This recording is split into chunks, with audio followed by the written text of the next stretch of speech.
torture chambers, secret passageways, vats of acid, and deadly vaults. In 1895, Chicago police unearthed horrific evidence of torture and multiple murders at the sprawling castle of H.H. Holmes.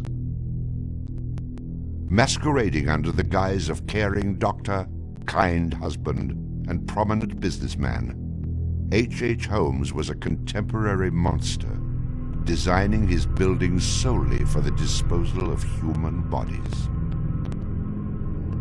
Torture Doctor, Monster of 63rd Street. H.H. Holmes was America's first serial killer.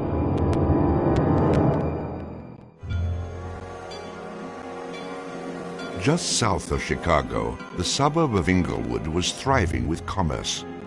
The train station itself had 9 leading lines of railway and over 100 trains stopping there every day. No other suburb of Chicago had this luxury. Dr. Henry Howard Holmes, a pleasure to meet you. Arriving in Chicago, Holmes finds work immediately at the E.S. Holton drugstore, located at the southeast corner of 63rd and Wallace in Englewood. Several months later, Everett Holton dies of supposed natural causes. Then Claire Holton, his wife, disappears after selling the drugstore to Holmes. Owning the drugstore, Holmes had a steady flow of cash. He would often purchase and resell goods and properties under his numerous aliases. In addition to scamming creditors, Holmes obtained his funds from other phony inventions, such as a mineral water elixir, which in reality was obtained from the city's water supply. 1888, Holmes secures a lease on the vacant property across the street from the drugstore, the southwest corner of 63rd and Wallace. It is here that Holmes will make his horrific dreams come true. He will construct a building for which the entire world will remember him. Fantasies start very young, and so what he did then was he took a step furtherance of his fantasies to make it reality. And probably, if we had done a little bit of investigation back then, we would have seen things like his plans, but not just plans for a building, because we'd expect to see architectural plans, but plans for his torture rooms. For the suburb of Englewood, the building Holmes is erecting at 63rd and Wallace is a massive construction project. Day after day, passers-by stop to gaze at the spectacle of the many laborers working together to create a magnificent new edifice in their neighborhood. Englewood residents were so impressed with the massive building that they named it the Castle. From its outward appearance, it seemed rather normal. But like the duality of Holmes, the exterior and interior of the building were extremely different. Holmes himself was the architect of the building. He was the only one who knew its design. There was this constant turnover of workers on the building. He would hire a mason to put in a wall and then fire the guy, or hire somebody to put in part of a staircase and then fire him. And there seemed to be several very sinister reasons behind that. One was he managed not to pay a lot of these people because he was always claiming that they were doing incompetent work. But the other, much more insidious reason was that no one except him really had a clear idea of what the structure of the interior of the house was. He had a huge bank vault installed in one of the rooms. And the way he did it was he put the vault in first while the building was under construction, and then built the room around it. And he bought this thing on credit and then refused to pay for it. The bank company said they were going to repossess the vault. Holmes said, well, come on in and do, but if you damage my building in any way, I'm going to sue you for everything you're worth. The bottom floor of the castle housed a pharmacy, jewelry store, barber shop, restaurant, and a blacksmith shop. Behind this innocent facade was a Gothic house of horrors designed by the mind of a monster.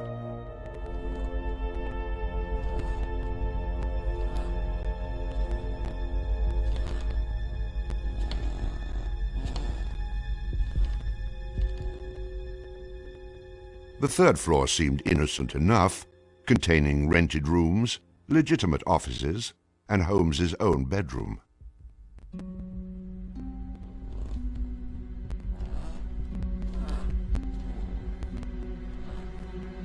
But it was the second floor that contained 35 rooms, many specifically designed as killing chambers.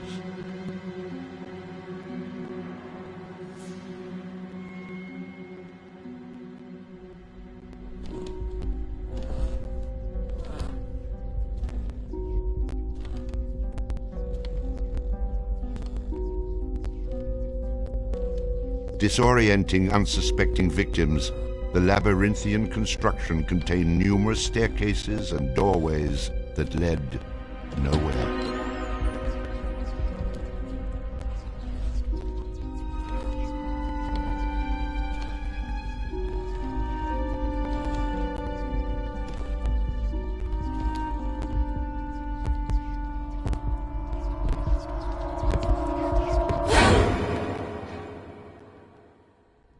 For a quick method of hiding a victim's body, a concealed greased chute and trapdoor led directly into the basement of the castle.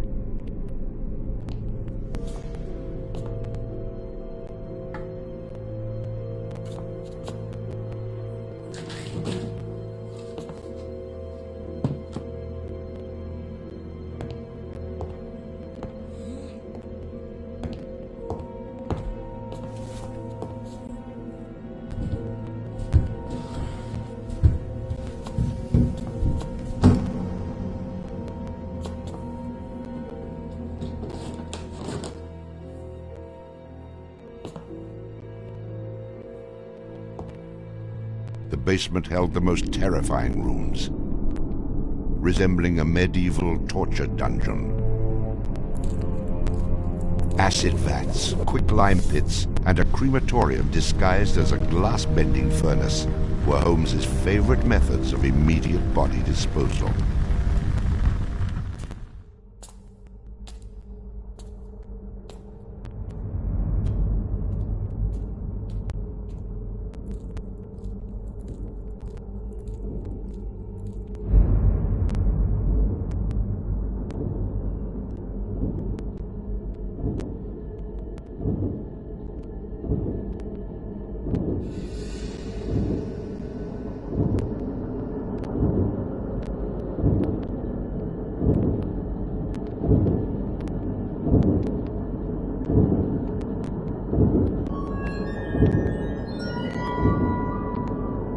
After cleaning and mounting their bones, Holmes would profit from his victims by selling their skeletons to local medical schools and universities.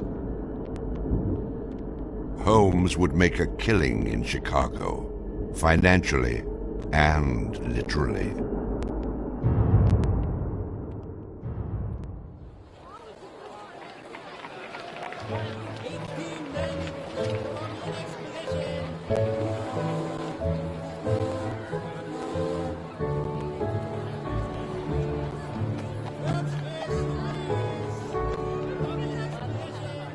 May 1st, 1893, the World's Columbian Exposition is open to the public in Chicago.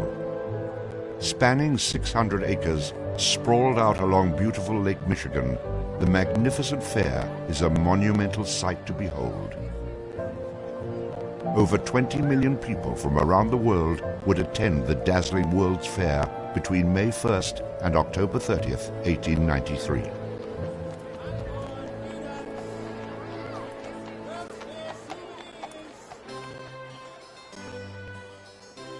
Holmes utilizes the World's Fair as the perfect opportunity to capitalize on his demented design of the castle.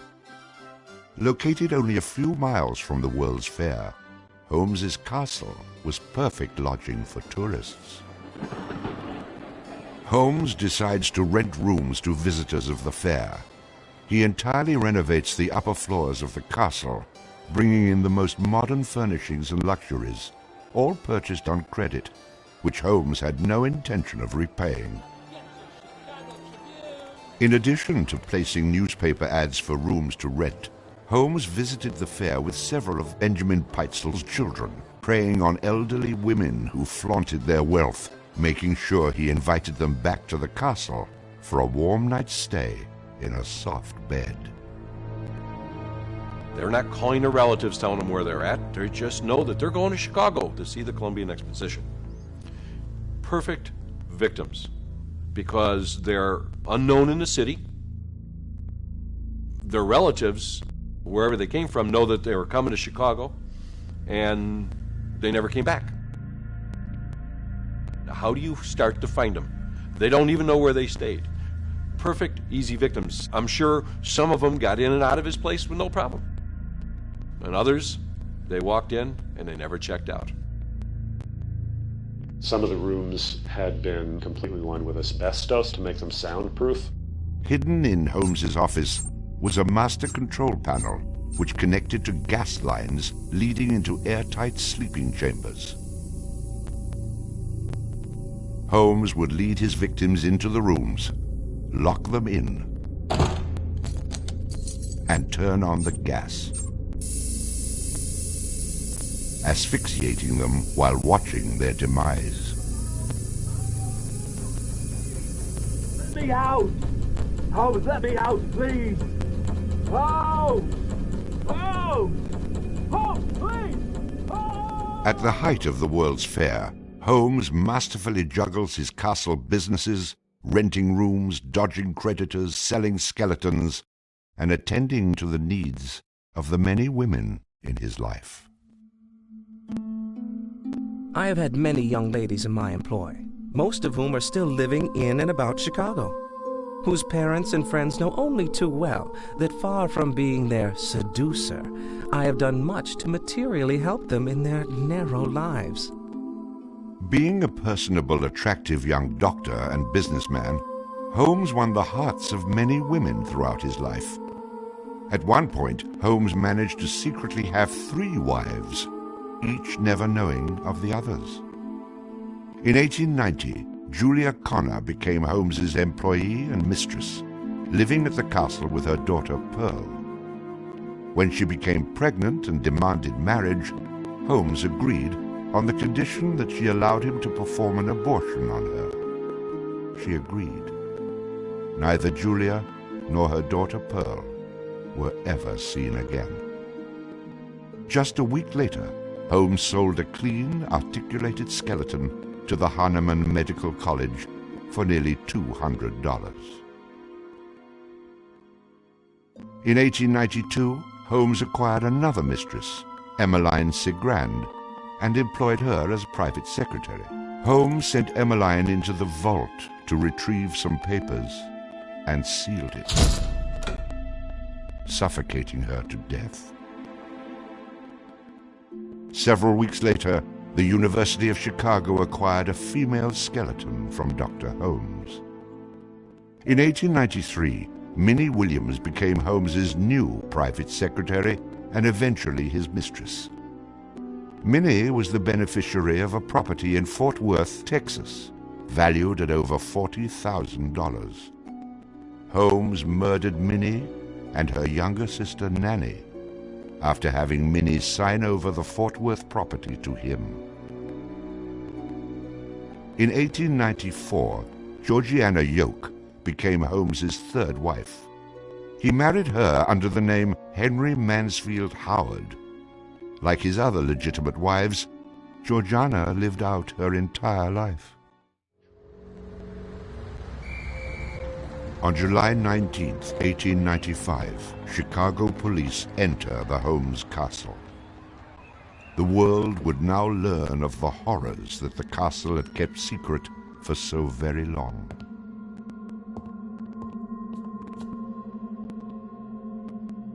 As disoriented detectives and police searched the upper floors of the castle, the true depths of Holmes's evil were waiting in the basement.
Among the death devices in the basement of the castle, investigators find piles of mixed human and animal bones, bloody women's undergarments, and a wooden dissection table saturated with dried blood.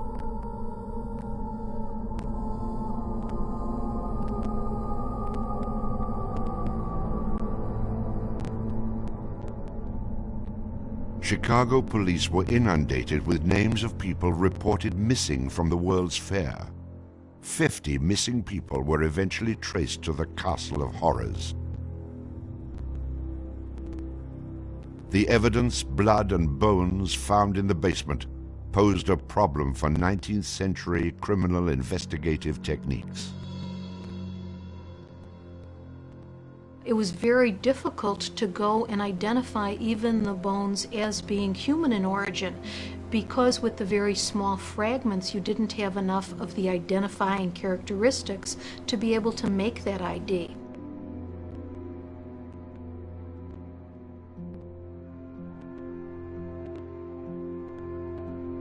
The world is now calling Holmes the Monster of 63rd Street, Torture Doctor, and the Modern Bluebeard. Overnight, Holmes transforms from arch-swindler to arch-fiend. A Chicago journalist calls Holmes a multi-murderer. The Holmes case generated this incredible amount of national attention and really international attention. Really in his own time and in America, Holmes was much more notorious and more widely known than Jack the Ripper, who was a contemporary of his. Then as now, people were very, very fascinated to sort of visit the sites of these terrible crimes, and his castle became a kind of tourist site, and there were various people who wanted to take it over and turn it into a kind of murder museum. And then just before some impresario was about to make it again into this tourist attraction, it burnt down. Somebody burnt it down. I mean, it could have been, who knows, some outraged citizen who didn't want this to become some very morbid tourist attraction.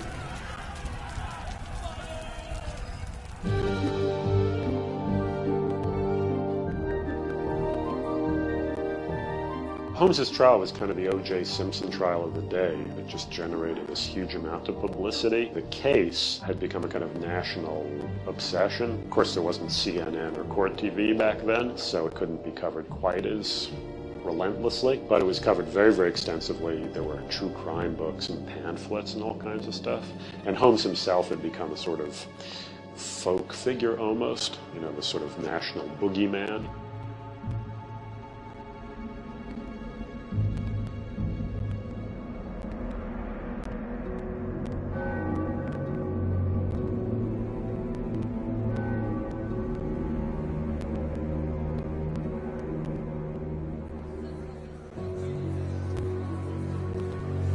The courtroom fills for the final verdict to be read.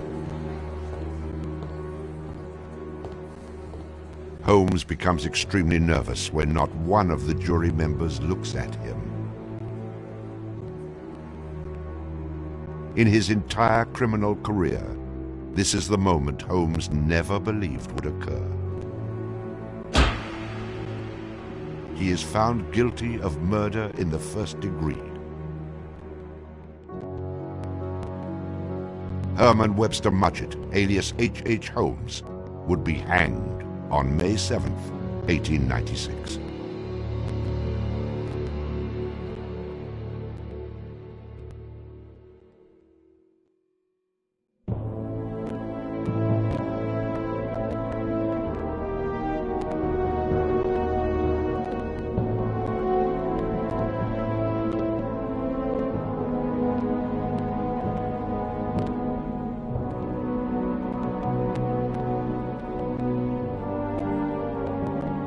While Holmes was in jail, awaiting the execution of the sentence, he was made an offer by William Randolph Hearst, supposedly for a significant amount of money, to provide his confessions. Holmes, who had already issued about a half a dozen completely self-contradictory versions of his crimes, clearly at this point felt he had nothing to lose. He was going to die anyway. In this confession, he did a complete about-face, and portrayed himself as the worst monster who ever lived. He just basically confessed to every crime anybody had ever suspected him of and threw in a few more for good measure. He's reliving the fantasies after the fact now. He's reliving the fantasies of things that he did. She was very willing to do this, and prepared to leave the vault upon completing the letter, only to learn that the door would never again be opened until she had ceased to suffer the tortures of a slow and lingering death. The partial excavation in the walls of this room found by the police was caused by Latimer's endeavoring to escape by tearing away the solid brick and mortar with his unaided fingers. I closed the door and turned on both the oil and steam to their full extent. In a short time, not even the bones of my victim remained. It was the footprint of Nanny Williams that was found upon the painted surface of the vault door, made during her violent struggles before death. Only one difficulty presented itself. It was necessary for me to kill him in such a manner that no struggle or movement of his body should occur. I overcame this difficulty by first binding him hand and foot, and having done this, I proceeded to burn him alive by saturating his clothing and his face with benzene and igniting it with a match. As soon as he had ceased to breathe, I cut his body into pieces, and by the combined use of gas and corn cobs, proceeded to burn it with as little feeling as though it had been some inanimate object. I immediately took them to the Vincent Street house, and compelled them to get within the large trunk, through the cover of which I had made a small opening, and ended their lives by connecting the gas with the trunk. Then came the opening of the trunk, and the viewing of their little blackened and distorted faces. Then the digging of their shallow graves in the basement of the house. The ruthless stripping off of their clothing, and the burial without a particle of covering save the cold earth.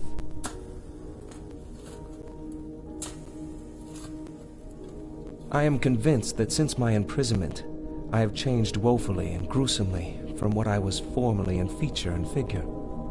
My features are assuming a pronounced satanical cast.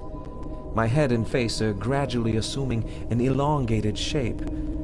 I believe fully that I am growing to resemble the devil.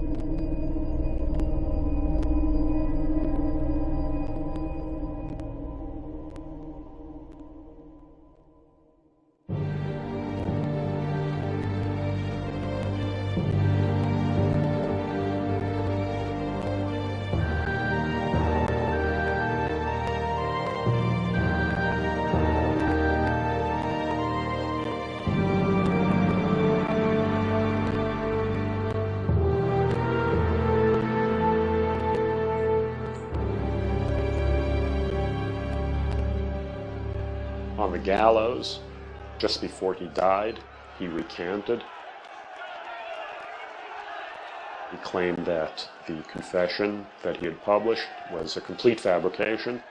The extent of my wrongdoing in the taking of human life consists in contriving the killing of 2 women that have died at my hands as a result of criminal operations. That is all I have to say.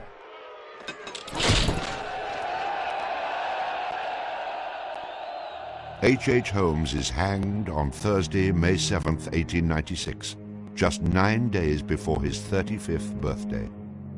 At 10:25 a.m., he is pronounced dead. He was very concerned that after his execution, his body would be dug up either by medical men seeking to dissect his brain and find out what made him tick, or just ghoulish sort of, souvenir hunters, and he requested that he be buried within a big slab of concrete, which he actually was. One of the things about Holmes is that nobody knows for sure how many people he actually killed, although in my researches which were pretty, I feel, thorough and extensive. It seemed very clear to me that he murdered at least 9 people.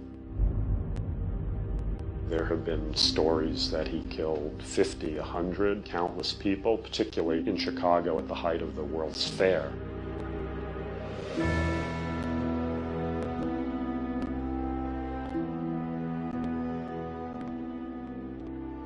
How many people did Holmes actually murder?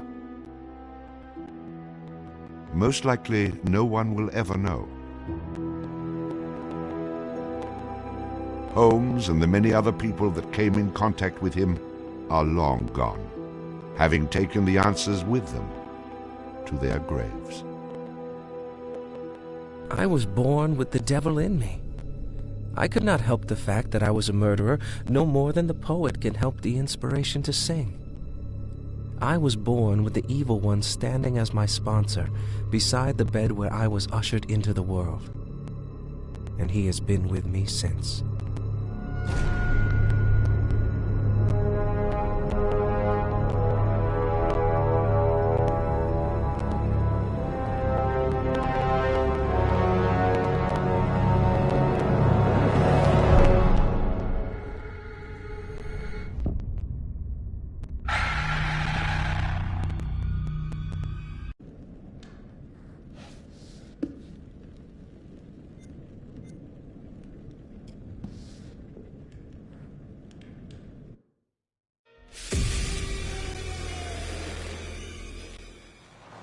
So, what do we know about this guy? He's rich, he's a recluse, he's obsessed with H.H. Holmes. We're going to a property he inherited from a relative. Some of the rooms are full recreations from the murder castle.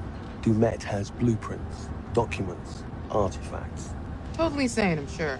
There are various elements we knew we wanted to explore when designing the hotel. From developing areas and set pieces that generated a constant sense of uneasiness and tension, to memorable trap rooms that forced the player into frantic life and death decisions. I'm so sorry. We took a lot of inspiration from Holmes' original murder castle, as we wanted to capture the way that Holmes' castle was created to disorientate and confuse his victims. Welcome to the World's Fair Hotel. As cunning as Dumet is, not everything in his castle runs like clockwork anymore. His operation has become so vast that he can't maintain everything, and the Lonnet crew have turned up at just the right time to exploit that. The production design for the hotel needed to reflect the original design, utilising a Victorian-style facade and castle turrets, interiors with ornate mouldings and panelling, being made larger to accommodate the game's intention to be used as a vast labyrinth to create fear and horror. This included the hidden rooms, sliding walls, trapdoors, and secret basements, but with extra central monitor rooms and death rooms, all hidden from the guests, providing multiple layers and multiple levels to explore, unveiling the horror within. Special attention was given to the design of the areas such as the lobby, the bar area, and the dining rooms to provide an authentic, believable Victorian hotel, bringing a feeling of magnitude and foreboding to intimidate the player. Guys? Is that you? The hotel guest rooms were designed to be opulent yet aged, in keeping in style with furnishings and fittings, yet having additional modern electronic window shutters installed to trap the victims. Secret observation rooms were also built adjoining, with hidden doorways to enter. Corridors were cleverly designed to include mechanical sliding walls hidden within the Victorian framework, used to change the layout of the labyrinth throughout the hotel. Fuck. The murder inventions designed within locations included the suffocation and crushing rooms, furnaces, and acid baths. The monitor room was a newly constructed area, deep within the core of the hotel. This room allowed Dumet the full control of the labyrinth and its workings. In The Devil and Me, we make use of a range of mechanics new to the Dark Pictures series to help convey the unsettling mood and threat of the hotel. With an expanded focus on exploration, the player spends a lot of the time exploring the hotel's labyrinthian corridors, and as each character revisits a shared area, the feel of it changes. Each character has their own unique light source. Erin and Jamie, as the practical sound and lighting techs, have fairly straightforward torches, with Erin's directional microphone providing an additional small light when in use. Mark, the camera operator, has his camera flash, lifting the darkness in short bursts and providing mini jump scares as the player suddenly sees something out of the gloom. Kate lights her way around with her makeup mirror, providing a small amount of light to fumble through the corridors. And then Charlie's sole light source is his own cigarette lighter, casting the hotel in its flickering orange light and barely really lighting anything at all. Jamie! Over here. Each character experiences these shared areas differently through this, adding to the sense of the familiar hotel rooms changing with each visit. It's amazing. The Allen Hotel was originally built in the 1890s. It was converted into a spa later on until it was abandoned and finally chosen by Dumet for his murder playground. Some parts had been restored, like the rooms the characters stay in and the lush lobby and bar areas on the first floor. We work closely with concept art and art direction to create distinct color palettes and ornate assets that made those areas more inviting while still leaving something unsettling about their imperfections. But elsewhere, we could show the hotel and spa's original treatment rooms and the indoor pool which had fallen into disrepair and other thematically different places. Our second challenge was getting into Dumet's head. We knew that he was supposed to be a very meticulous man. He's the sole architect of this place and proud of his creations. Some rooms are deliberately left in disrepair. We created them with the base layers showing, and we scattered building equipment around to tell the narrative that Dumet still has plans for them. Others he had completely purpose-built. That's where we used the mix of old brick and breeze block materials next to each other to create contrast. And on top of that, there are traps everywhere. Some of the most interesting areas to create were the ones which were supposed to be off-limits to hotel guests. We wanted to show the stark contrast of his personal space versus the one he hunts people in. The team went as far to even design Dumet's handwriting, and we used that on boards and documents to show more of his personality. There's storytelling in every small detail. Lighting in Devil in Me is a bit different from the previous Dark Picture games, since we have more explorations and more playable areas in the game for players to freely explore. We had to slightly adjust the way we used to do lighting by adding some new stuff, such as adding more guide lights in the environment for direction, or add some interactable light fixtures that you can trigger on and off by walking closer or away from them. So there are 4 types of lighting styles in the hotel. The first one is the regular hotel areas where everyone should feel safe and cozy. We try to use more bright, warm colored lights with different elegant light fixtures. And the second one is the areas that are either under constructions, used as Dumet's workshop, or places only lit by moonlight or should be pitch black. We used cooler temperature lights or even blue lights for these kind of areas with very low light intensity and very heavy volumetric fog to enhance the claustrophobic vibe and to elevate the tension. So the third one would be the control room where Dumet watches and controls all the activities in the hotel. We want this room to be especially bright, like an industrial warehouse with a cool, eerie mood to separate it from the other rooms. And the last one is all the rooms that are designed to be slaughter stages. Killing is like creating art to Dumet, and he wants all his artworks to be presented epically with audiences, classical music, and beautiful lighting setup. So in these areas, unlike the others that have more neutral color in the lights, we tend to artificially light these areas with either theatrical lighting or use high contrast saturated lighting setup so that we know something is going to happen. If we don't do something, both of them will die, Mark. We wanted to provide players with a truly realistic historical Sonic experience whilst inside the murder castle. We researched multiple properties and buildings built within the same period as the original Chicago murder castle. Authentic door foley and sound effects elements were high on our priority list. We recorded multiple door openings, closings, handles, rattles and squeaks. Throughout pre-production, we had seen all the variations of emotion characters would be displaying when using the doors, ranging from calmness through to blind panic and incensed rage. All these emotions could be channeled into the performance we recorded. Another element of the soundscape we went into considerable detail recording was floorboard and stair creaks. Virtually every step we took provided us with a distinctive and unique sound. We recorded these creaks in 3 states: running, walking, and walking slow.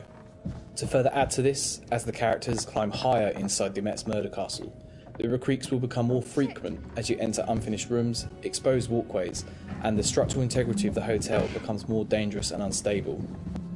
In terms of the music, we chose various 19th century pieces of classical music and opera to accompany the murder scenes.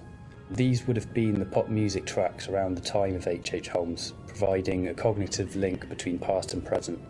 Classical music and opera accompanies a lot of the murder scenes, often playing through a gramophone or a tannoy, which is then fed back through our bespoke impulse responses to allow the music to naturally echo throughout the cellars and corridors of the space.